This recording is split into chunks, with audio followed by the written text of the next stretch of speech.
निवासाय नित्याय परमात्मने बलभद्र सुभद्राभ्याम जगन्नाथाय नमः। महाप्रभु श्री जगन्नाथ साक्षात जगतनाथ यार प्रमाण मिलुछि। भारतवर्ष छाड़ी जेते दूर को गले मध्य श्री जगन्नाथ को भूलवा संभव होउनी एवं सेठी मध्य प्रचार प्रसार जगन्नाथंकर वर्तमान समय रे आगे चली।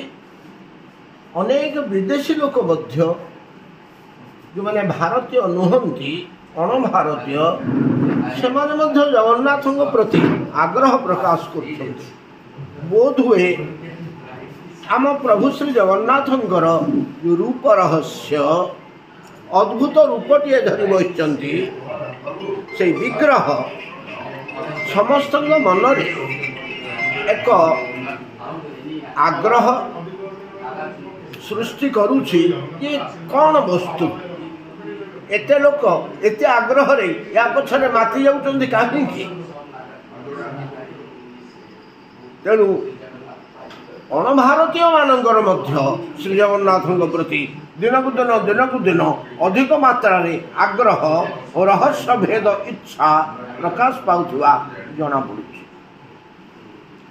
एभलिया प्रभु को आमे भारतीय है विशेषकर ओडिशावासी है यांकर प्रचार प्रसार और उपासना पद्धति आ जहाँ जहाँ किसी वैशिष्ट्य अच्छी विशेषकर जगन्नाथ तत्व भितर जो मैत्री और साम्य भाव रही ये सब को उन्मोचन करी समाज रे वितरण करवा समाज को जनईदवा आम मानकर एकांत कर्तव्य।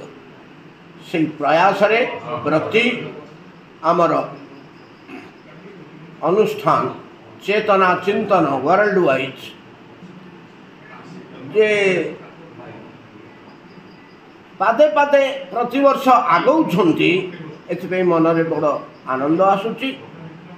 वर्तमान मध्य आमर आगामी जानुआरी 2025 जानुआरी 7, 8, 9 3 दिन धरी पुरी धाम रे से एक महान व्यवस्था करने की जाउछंती। तार समस्त सुचारू रूपे पुंखानुपुंख भाव से समस्त कार्य रे कौन कौन से करेंगे ए विषय रे आमर रमेश बाबू से दायित्व रे अछंती से अनुष्ठान तेणु से ए विषय किसी आपण मानक कहिबे बोली मु निवेदन। जय।